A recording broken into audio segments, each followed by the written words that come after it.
서리아담을 찾아주셔서 감사합니다. 항상 건강하시고 좋은 일만 가득하시길 기원할게요. 지금 구독하시고 바로 오늘 야담 들어보시죠. 그날은 지리산 자락에 자리한 작은 마을에 모처럼 만의 잔치가 열린 날이었습니다. 평생을 성실하게 밭을 일구며 살아온 박영감의 환갑 잔칫날이었지요. 잔치의 중심에는 박영감의 아내인 심씨 할머니가 있었습니다. 그녀는 아침부터 분주하게 움직이며 손님들을 맞았고 얼굴에는 웃음꽃이 떠나질 않았습니다. 영감, 어서 이리 와 앉아봐요. 잔치 주인공이 그리 찌그러져 있으면 쓰나 국수 식겠네. 심씨 할머니는 잔치상의 가장 윗자리에 남편을 잡아 끌어앉혔습니다. 그리고는 놋대접에 정성스레 삶아 꿩고기 고명을 얹은 국수를 가득 담아 남편 앞에 놓아주었지요. 무병장수를 기원하는 환갑 국수였습니다. 허허, 마누라 덕에 내 입이 호강하는구먼. 이리 많은 사람들이 축하해주러 왔으니 나는 참 복받은 놈이야. 박영감은 주름진 얼굴 가득 한바구음을 지으며 젓가락을 들었습니다. 마을 사람들은 박수를 치며 풍악을 울렸고 젊은이들은 어깨춤을 추며 잔치의 흥을 돋우었습니다. 바로 그 순간이었습니다. 하늘이 찢어지는 듯한 포효가 모든 소리를 집어삼켰습니다. 풍악 소리도 사람들의 웃음소리도 일순간에 멎었습니다. 사람들의 비명소리가 터져 나오기도 전에 초가집에 낡은 집 지붕이 폭발하듯 터져나갔습니다. 집단과 흙먼지가 비 오듯 쏟아져 내렸고 그 사이로 거대한 황색 그림자가 잔치상 한복판으로 벼락처럼 떨어졌습니다. 호랑이였습니다. 수십 년간 이 산을 지배하며 사람을 10명도 넘게 잡아먹었다는 바로 그 식인 호랑이. 호랑이는 붉은 외눈을 번뜩이며 잔치상을 밟아 으깨고 그 어떤 망설임도 없이 박영감에게 달려들었습니다. 박영감은 비명조차 제대로 지르지 못했습니다. 호랑이의 거대한 아가리가 그의 머리통을 수박처럼 씹어 삼켰고 단단한 턱뼈가 으스러지는 끔찍한 소리가 마당을 울렸습니다. 심씨 할머니의 눈앞에서 방금 전까지 웃고 있던 남편의 몸뚱이가 목이 없는 채로 힘없이 쓰러졌습니다. 깍! 호랑이다! 도망쳐! 마당은 순식간에 아수라장이 되었습니다.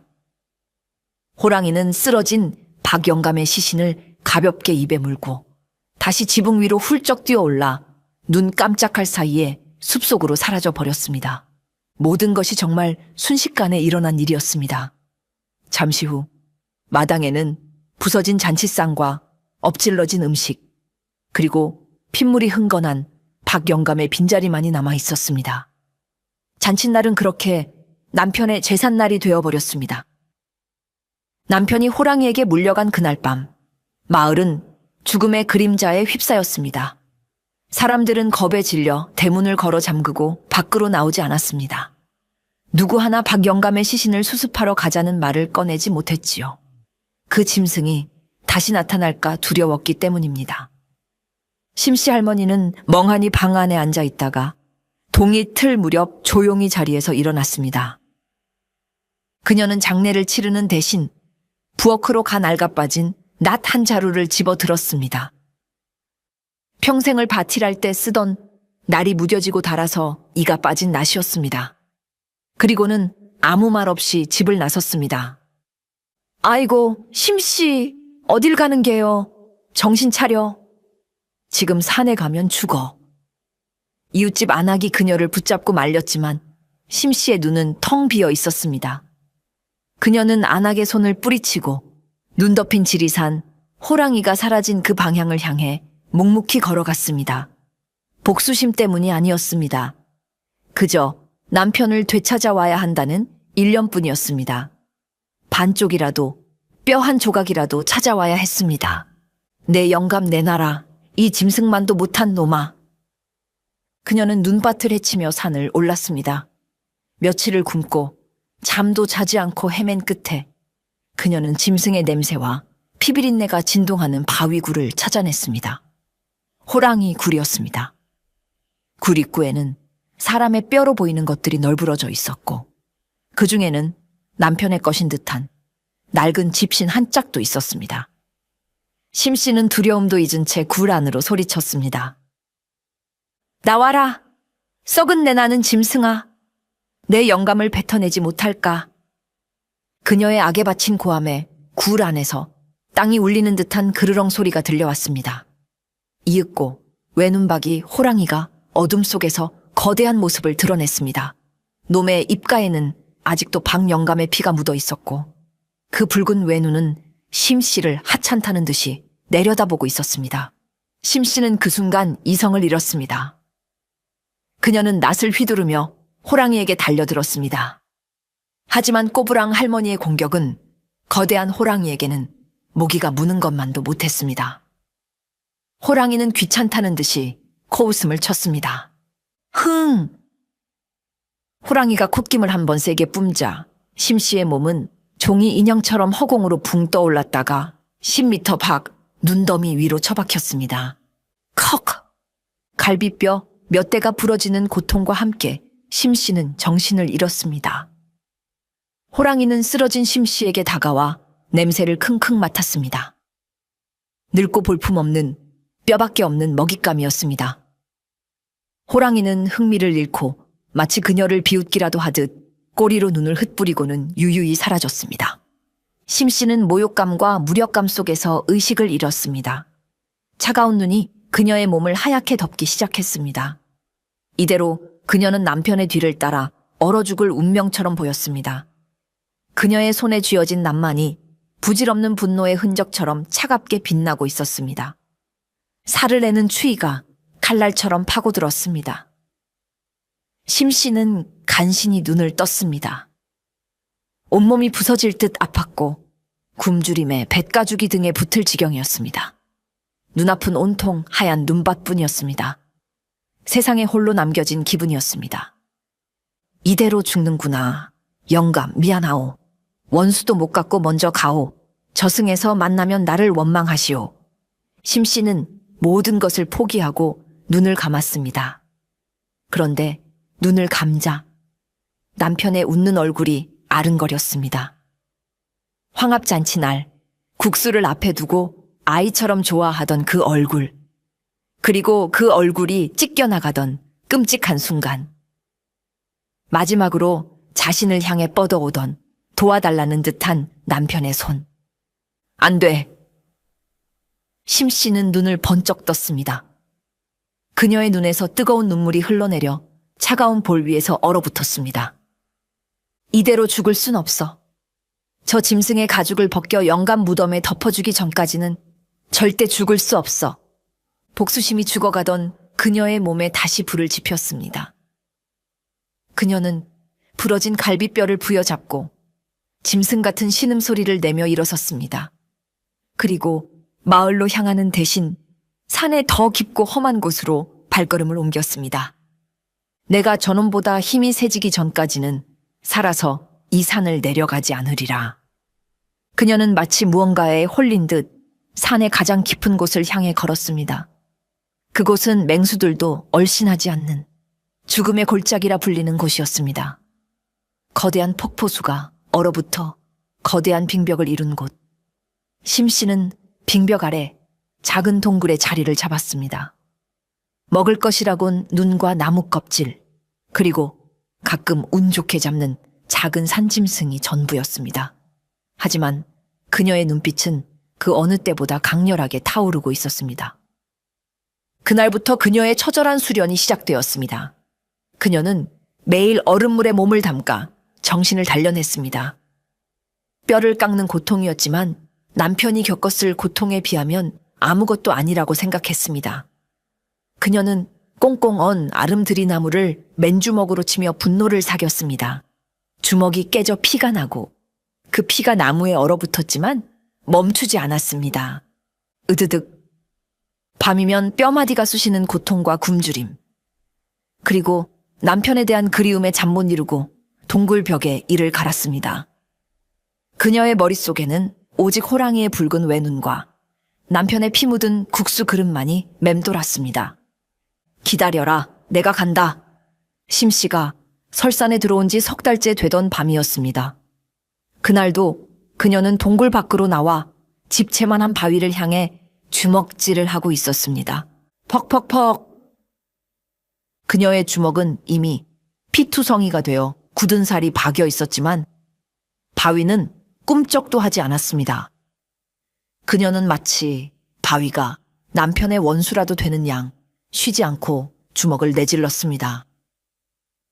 이놈의 돌멩이가 내 영감 원수 같은 놈, 부서져라, 부서져. 심씨가 울부짖으며 바위를 때리자 어디선가 굵고 쩌렁쩌렁한 목소리가 들려왔습니다. 에잉, 시끄러워서 잠을 잘 수가 없네. 어떤 미친 할망구가 밤마다 돌멩이랑 씨름이야. 잠 좀 자자. 심씨가 돌아보니 털이 덥수룩하고 머리에 작은 뿔이 달린 거대한 도깨비가 곰방대를 물고 서 있었습니다. 보통 사람이라면 그 자리에서 기절초풍했겠지만 이미 반쯤 넋이 나간 심씨에게는 두려울 것이 없었습니다. 내 놈이 이 산 도깨비냐? 잘 만났다. 당장 내게 힘을 다오. 저 짐승놈의 모가지를 비틀어버릴 힘을. 심씨는 도깨비에게 달려들어 그의 멱살을 잡았습니다. 도깨비는 어이가 없었습니다. 수백 년을 이 산에서 살았지만 감히 자신에게 멱살을 잡는 인간은 처음이었습니다. 이 할망구가 노망이 났나? 이거 안 놔? 잡아먹어버린다. 도깨비가 심씨를 뿌리치려 했지만 심씨는 전 먹던 힘까지 짜내어 매달렸습니다. 죽음을 각오한 자의 악력이었습니다. 내 영감 살려내. 살려내지 못할 거면 힘이라도 내놓으란 말이야. 안 그러면 내 놈 멱살을 물어뜯어 버릴 테다. 그녀의 눈에서 흐르는 것이 눈물인지 핏물인지 알 수 없었습니다. 그 처절한 악에 천년 묵은 도깨비도 혀를 내둘렀습니다. 허허, 이거 물건일세. 죽으러 온 줄 알았더니 죽이러 온 거였구먼. 그 깡다구는 마음에 드는구나. 도깨비는 흥미를 느꼈습니다. 그는 심씨를 떼어내고는 말했습니다. 좋다, 힘을 원하느냐? 그럼 오늘 밤 나랑 씨름 한판 하자. 네가 나를 이기면 힘을 주고 내가 이기면 너를 잡아먹겠다. 어떠냐? 좋다, 하자. 심씨는 망설임 없이 대답했습니다. 그날 밤부터 할머니와 도깨비의 기이하고도 처절한 씨름이 시작되었습니다. 도깨비와의 씨름은 처참했습니다. 심씨는 도깨비의 손가락 하나에 나가떨어졌습니다. 하지만 그녀는 쓰러져도 오뚜기처럼 다시 일어나 덤벼들었습니다. 10번, 100번, 1000번. 그녀의 몸은 멍투성이가 되었지만 눈빛만은 꺾이지 않았습니다. 며칠이 지나자 도깨비는 혀를 차며 말했습니다. 쯧쯧, 그 깡다구는 가상하나. 그릇이 너무 작구나. 내 몸은 이미 늙고 사가서 힘을 담을 수가 없어. 이대로는 100년을 해도 나를 못 이긴다. 내가 특별히 좋은 것을 주마. 도깨비는 거대한 가마솥을 가져와 무언가를 끓이기 시작했습니다. 솥 안에는 수백 년 묵은 산삼, 바위를 뚫고 자란 영지버섯, 곰의 억센뼈와 호랑이의 힘줄 등 온갖 영물들의 신체 부위가 뒤섞여 펄펄 끓고 있었습니다. 자, 마셔라. 이것은 도깨비의 죽이다. 보통 인간이 마시면 뼈와 살이 녹아내리지만 내 도끼라면 견뎌낼 수 있을 게다. 죽에서는 비릿하고 역한 냄새가 났습니다. 하지만 심씨는 망설이지 않았습니다. 그녀는 대접을 받아들어 그것을 단숨에 들이켰습니다. 죽이 목구멍을 넘어가는 순간 뱃속에서 불길이 치솟았습니다. 뼈가 녹아내리고 살이 뒤틀리는 듯한 끔찍한 고통이 시작되었습니다. 환골탈태, 낡은 몸을 버리고 새로운 몸으로 다시 태어나는 과정이었습니다. 크악. 심씨는 눈밭을 뒹굴며 비명을 질렀습니다. 굽었던 허리가 억지로 펴지고 뼈마디가 굵어지는 소리가 우두둑 났습니다. 쭈글쭈글했던 피부가 허물처럼 벗겨지고 그 아래에서 단단하고 탄력 있는 새살이 돋아났습니다. 백발이던 머리카락은 쇠수세미처럼 억세고 검게 변했습니다. 사흘 밤낮을 앓고 일어난 심씨는 완전히 다른 사람이 되어 있었습니다. 키는 여전히 작았지만 몸은 다부진 바위처럼 변해 있었습니다. 그녀의 눈에서는 서늘한 안광이 뿜어져 나왔습니다. 이제 좀 사람 꼴이 되었구나. 다시 덤벼라. 도깨비가 말했습니다. 심 씨는 다시 도깨비와 씨름을 했습니다. 이번에는 전과 달랐습니다. 도깨비는 여전히 강했지만 심 씨는 이제 그의 힘을 버텨낼 수 있었습니다. 그녀의 몸은 이제 복수를 위한 그릇으로 다시 태어난 것입니다. 도깨비 죽을 먹은 후 심 씨의 몸은 나날이 강해졌습니다. 그녀의 손은 더 이상 호미를 쥐던 할머니의 손이 아니었습니다. 굳은 살이 박여 돌덩이처럼 변했고 손가락 마디마디는 쇠망치처럼 단단해졌습니다. 3년이 지났을 때 그녀는 이제 아름드리 소나무를 뿌리째 뽑아 장작으로 쓸 수 있게 되었습니다. 영차! 심 씨가 기압을 넣으면 땅이 울리며 거대한 나무가 뽑혀 올라왔습니다. 그녀는 뽑아낸 나무를 어깨에 메고 동굴로 돌아와 주먹으로 쪼개 땔감으로 썼습니다. 도깨비는 그 모습을 보며 혀를 내둘렀습니다. 허허, 저 할망구, 이제 내가 씨름해서 지겠는걸. 저런 괴물을 내가 만들었구나. 실제로 도깨비는 이제 씨름에서 심씨에게 밀리기 시작했습니다. 힘으로는 심씨를 당해낼 수 없게 된 것입니다. 심씨의 몸은 이미 인간의 범주를 넘어섰습니다. 그녀의 등 근육은 마치 성난 도깨비의 얼굴처럼 울퉁불퉁하게 솟아 있었고 소뚜껑만 해진 손바닥은 웬만한 바위도 으깰 수 있었습니다. 그녀는 이제 나무 뽑기만으로는 성에 차지 않았습니다. 그녀는 10년 전 호랑이와 처음 만났던 그 바위굴로 향했습니다. 그리고 호랑이가 긁어놓은 발톱 자국을 보며 분노를 되새겼습니다. 아직 멀었다. 아직 부족해. 저놈의 목뼈를 맨손으로 부러뜨리려면 이 정도로는 안 된다. 그녀는 산을 뛰어다니며 멧돼지와 맨손으로 싸우고 곰과 힘겨루기를 했습니다. 산의 맹수들은 이제 그녀를 피하기 시작했습니다. 심씨의 몸에서는 인간의 냄새가 아닌 더 무섭고 원초적인 짐승의 냄새, 아니 산 자체의 냄새가 났기 때문입니다. 10년 후 칠순이 된 심씨는 마침내 산을 내려왔습니다. 그녀의 모습은 10년 전과 비교할 수 없을 만큼 변해 있었습니다. 키는 작았지만 터질 듯한 등 근육 때문에 낡은 치마 저고리는 작아져 있었습니다. 소뚜껑만한 손바닥과 바위 같은 어깨. 그녀는 걸어다니는 작은 산과 같았습니다. 하산하는 길에 심씨는 굶주린 곰 한 마리를 만났습니다.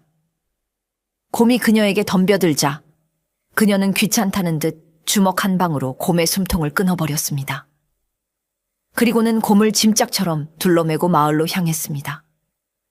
10년 만에 돌아온 마을은 많이 변해 있었습니다. 하지만 그녀를 기억하는 사람은 없었습니다. 사람들은 곰을 짊어지고 나타난 웬 할머니를 보고 산적 두목인 줄 알고 기겁하여 도망치기 바빴습니다.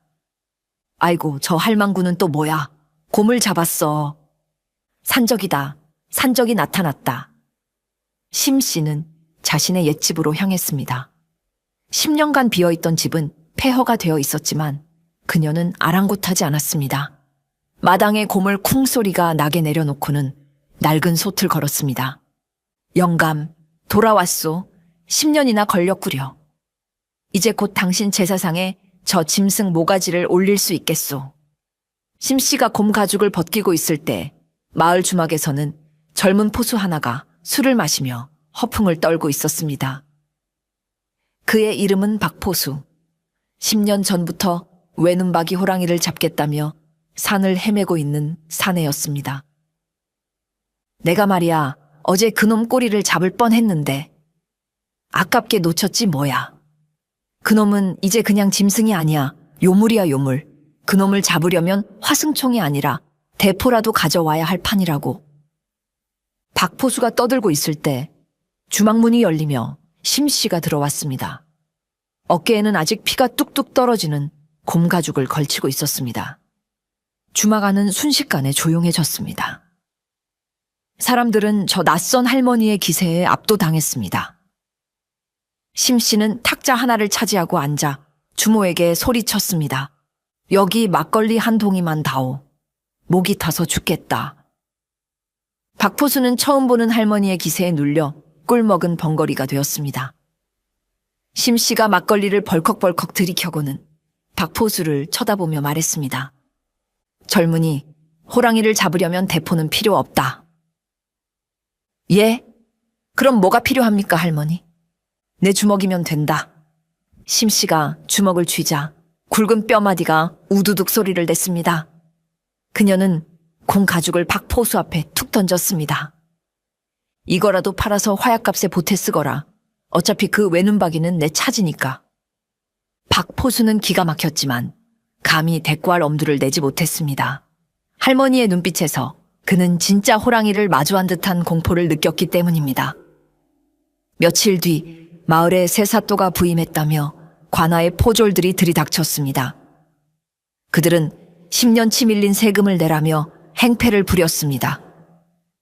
이 마을은 10년치 세금이 밀렸다. 당장 곳간을 열어 쌀을 내놓지 않으면 모두 옥에 가둘 것이다. 포졸들은 늙은 촌장의 멱살을 잡고 흔들었습니다. 촌장이 바닥에 쓰러지자 밭에서 돌아오던 심씨가 앞으로 나섰습니다. 이놈들아, 늙은이는 때리는 게 아니다. 힘없는 백성들 괴롭히는 게 너희 일이더냐. 웬 할망구가 끼어들어 썩 비키지 못할까? 죽고 싶어? 환장했나?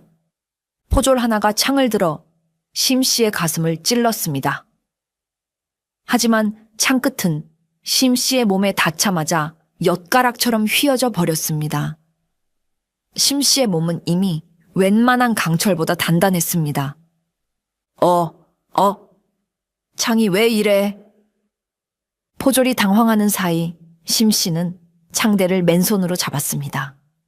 이런 걸로 사람을 찌르면 쓰나? 밥은 먹고 다니냐? 그녀는 창대를 꽈배기처럼 비틀어 둥글게 매듭을 지어버렸습니다. 그리고는 포졸의 품에 안겨주었습니다. 자, 이걸로 엿이나 바꿔 먹어라, 이놈아. 다른 포졸들이 겁을 먹고 주춤거렸습니다. 심씨는 그들에게 다가가 한 놈씩 멱살을 잡고는 에이! 하는 기합과 함께 가볍게 던져버렸습니다. 포졸들은 비명을 지르며 지붕 위로 나무 위로 날아가 처박혔습니다. 심씨에게는 아이들 소꿉장난과도 같았습니다. 마을 사람들은 환호성을 질렀습니다. 호랑이 할매 만세! 10년 만에 돌아온 심씨가 마을의 수호신이 되는 순간이었습니다. 소란을 듣고 가마를 타고 있던 사또가 밖으로 나왔습니다. 그는 배가 불룩 튀어나온 탐욕스럽게 생긴 중년의 사내였습니다. 웬 소란이냐? 저 미친 할망구를 당장 잡아들여라. 전연의 뼈를 부러뜨려 옥에 쳐넣어라. 남은 포졸들이 우르르 몰려들었지만 심씨는 귀찮다는 듯 사또가 탄 가마로 향했습니다. 그리고는 가마꾼들이 들고 있던 가마를 통째로 빼앗아 들었습니다. 아이고 사또나리, 너무 시끄러우니 잠시 올라가 계시오. 공기가 더 맑을 것이오. 심씨는 기합과 함께 가마를 허공으로 번쩍 들어 올렸습니다. 으악! 살려줘! 내가 잘못했다. 사또가 가마 안에서 비명을 질렀습니다. 심씨는 가마를 투석기처럼 빙빙 돌리다가 마을 회관 지붕 위로 휙 던져버렸습니다. 쿵! 가마는 지붕에 처박혔고 사또는 반쯤 부서진 가마 속에서 오줌을 지리며 덜덜 떨었습니다. 다시는 이 마을에 얼씬도 마라. 다음번에 오면 내 놈의 가마가 아니라 내 놈의 뼈를 던져버릴 줄 알아라, 알겠느냐.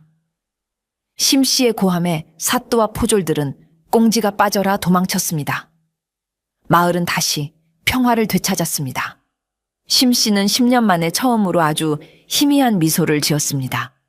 힘이란 것이 때로는 이렇게 쓸모가 있구나 싶었습니다. 하지만 진짜 적은 따로 있었습니다. 그날 밤 마을에 비릿하고 역한 피냄새가 진동했습니다. 10년 전 남편의 환갑잔칫날 맡았던 바로 그 냄새였습니다. 심씨는 잠에서 깨어났습니다. 왔구나. 외눈박이 호랑이가 돌아온 것입니다. 놈은 10년 전보다 더욱 거대해지고 교활해져 있었습니다. 단순한 맹수가 아니라 거의 요물에 가까운 영물이 되어 있었습니다. 아마도 10년간 수많은 사람과 짐승을 잡아먹으며 더욱 강해진 모양이었습니다. 다음 날 아침, 마을은 공포에 휩싸였습니다. 밤새 외양간의 소와 돼지들이 모조리 물어 죽임을 당한 채 발견된 것입니다. 호랑이는 먹기 위해서가 아니라 재미로, 그리고 경고의 의미로 가축들을 죽인 것이었습니다. 놈이 심씨에게 보내는 도전장이었습니다. 네가 돌아온 것을 안다. 나와 겨뤄보자. 놈이 나를 부르고 있구나. 박포수는 이 기회를 놓칠 수 없었습니다. 그는 호랑이 할매가 나타났으니 이제 그놈도 경계가 허술할 것이다. 라며 조상 대대로 내려오는 낡은 화승총을 들고 산으로 향했습니다. 내가 반드시 저놈을 잡고 말겠다. 내 손으로 끝내고 말겠다. 그는 산 중턱에서 마침내 외눈박이 호랑이와 마주쳤습니다. 호랑이는 바위 위에 앉아 여유롭게 그를 내려다보고 있었지요. 놈의 덩치는 10년 전보다 2배는 커져 있었습니다. 죽어라, 이 짐승아. 탕! 박포수가 쏜 총알이 호랑이를 향해 날아갔습니다. 하지만 호랑이는 피하지도 않았습니다. 총알은 놈의 두꺼운 가죽에 맞고 팅! 소리를 내며 튕겨 나갔습니다. 웬만한 갑옷보다 더 단단한 가죽이었습니다. 이럴 수가. 박포수가 경악하는 사이 호랑이가 쏜살같이 달려들었습니다. 박포수는 미처 피할 틈도 없이 호랑이의 앞발에 깔렸습니다. 으악! 비명과 함께 화승총이 2 동강 났습니다. 호랑이가 입을 벌려 그의 목을 물어뜯으려던 순간이었습니다. 휘쿵! 어디선가 거대한 맷돌이 날아와 호랑이의 옆구리를 강타했습니다. 호랑이는 비명을 지르며 옆으로 나뒹굴었습니다. 맷돌이 날아온 쪽을 보니 심씨가 서 있었습니다.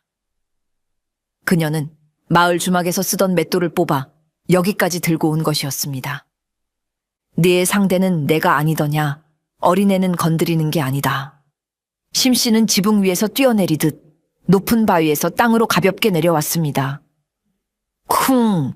그녀가 착지하자 땅이 미세하게 울렸습니다. 오랜만이구나. 10년 전에는 내 콧김에 날아갔는데 오늘은 어찌 될까? 호랑이는 옆구리의 고통에 으르렁거리면서도 심씨를 알아보고 경계심을 늦추지 않았습니다. 10년 전 그 하찮던 인간 할머니의 냄새. 하지만 지금은 달랐습니다.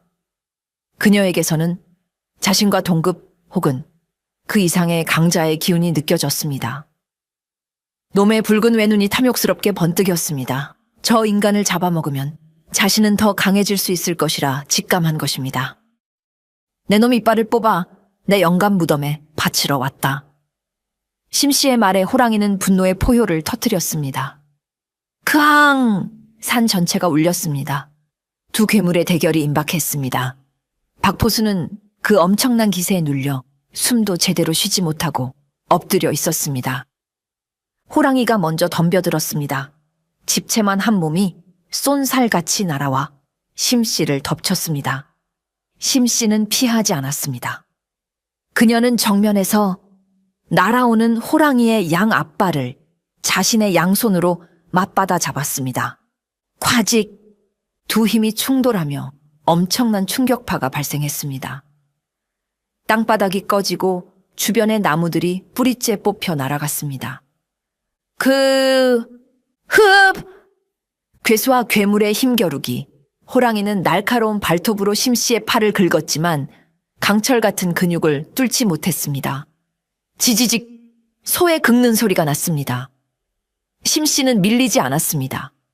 오히려 발에 힘을 주어 호랑이를 밀어붙이기 시작했습니다. 내 놈이 내 영감을 물어뜯을 때 얼마나 아팠을까? 그 100배, 1000배로 갚아주마. 심씨의 분노가 힘으로 변환되었습니다. 그녀는 호랑이를 밀어붙여 거대한 바위에 처박아 버렸습니다. 쿵! 바위에 금이 갔고 호랑이는 고통에 찬 신음을 내뱉었습니다. 힘에서 밀린 호랑이는 교활하게 움직였습니다. 놈은 앞발로 심씨를 밀어내는 척하며 쇠몽둥이 같은 꼬리로 심씨의 다리 뒤를 후려쳤습니다. 휘!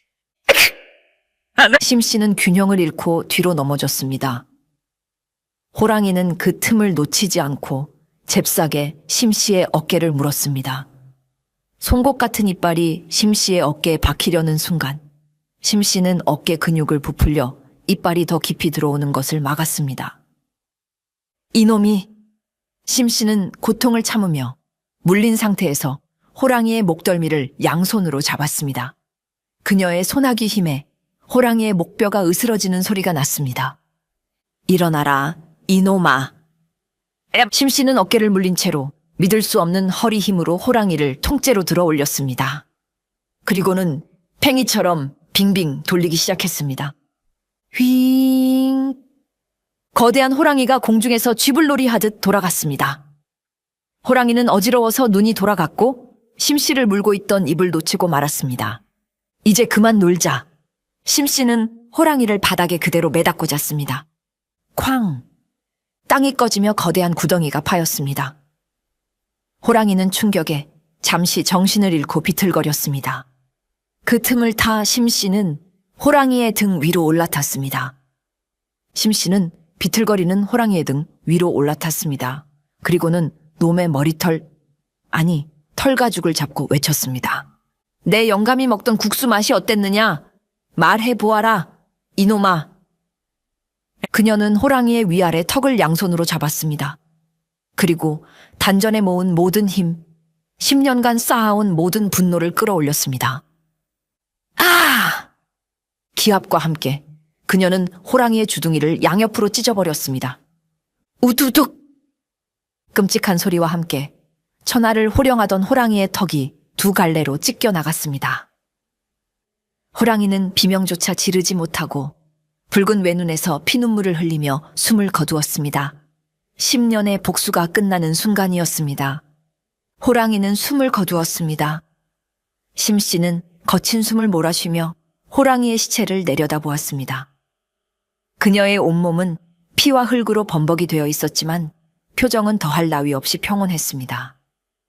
그녀는 품에서 작은 손칼을 꺼내 능숙하게 호랑이의 가죽을 벗겨냈습니다. 그리고는 놈의 턱뼈를 부러뜨려 챙겼습니다. 박포수는 이 모든 광경을 넋이 나간 채 지켜보고 있었습니다. 심 씨가 향한 곳은 10년 전 남편의 시신도 없이 봉분만 만들어둔 작은 무덤가였습니다. 그녀는 무덤 앞에 호랑이 가죽을 펼쳐놓고 그 위에 턱뼈를 올렸습니다. 영감 내가 왔소. 10년이나 걸렸구려. 이놈 가죽이라도 덮고 추운 겨울 따뜻하게 나시오. 저승 가서도 이놈 만나면 턱주가리를 한 번 더 날려버리시오. 그 말을 끝으로 심 씨는 무덤을 끌어안고 목 놓아 울었습니다. 10년 동안 단 한 번도 흘리지 않았던 눈물이었습니다. 분노와 슬픔, 그리움이 뒤섞인 눈물이었습니다. 그제야 그녀의 복수는, 그리고 남편에 대한 애도는 끝이 났습니다. 그날 밤 심 씨의 집에 털보 도깨비가 찾아왔습니다. 그는 막걸리 한 동이를 들고 왔지요. 그는 10년 전과 똑같은 모습이었습니다. 축하하네, 할멈. 드디어 원수를 갚았구먼. 속이 다 후련한가? 글쎄, 후련한 것 같기도 하고 아닌 것 같기도 하고 그냥 늙었네. 두 늙은이는 말없이 막걸리를 주고받았습니다.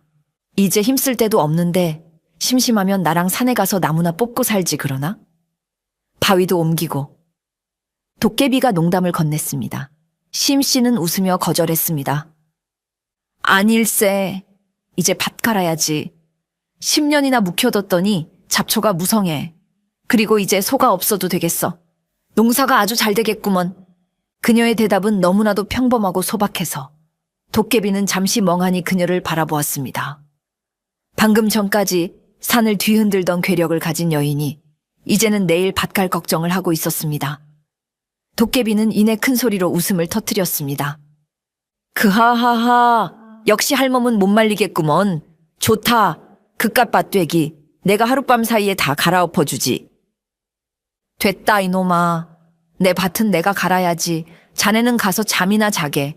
이제 밤마다 바위 때리는 소리는 안 들릴 테니. 심 씨는 손을 휘휘 저으며 도깨비를 돌려보냈습니다. 도깨비는 아쉬운 듯 입맛을 다시며 심심하면 언제든 놀러 오게나 라는 말을 남기고 어둠 속으로 사라졌습니다. 10년간의 기이한 우정은 그렇게 막걸리 한 사발과 함께 조용히 마무리되었습니다. 심 씨는 남은 막걸리를 남편의 무덤가에 뿌려주고는 집으로 돌아와 깊은 잠에 빠졌습니다. 10년 만에 처음으로 꿈에 호랑이가 아닌 남편이 나타나 환하게 웃어주는 편안한 밤이었습니다. 다음 날부터 심 씨는 다시 평범한 농부 할머니로 돌아왔습니다.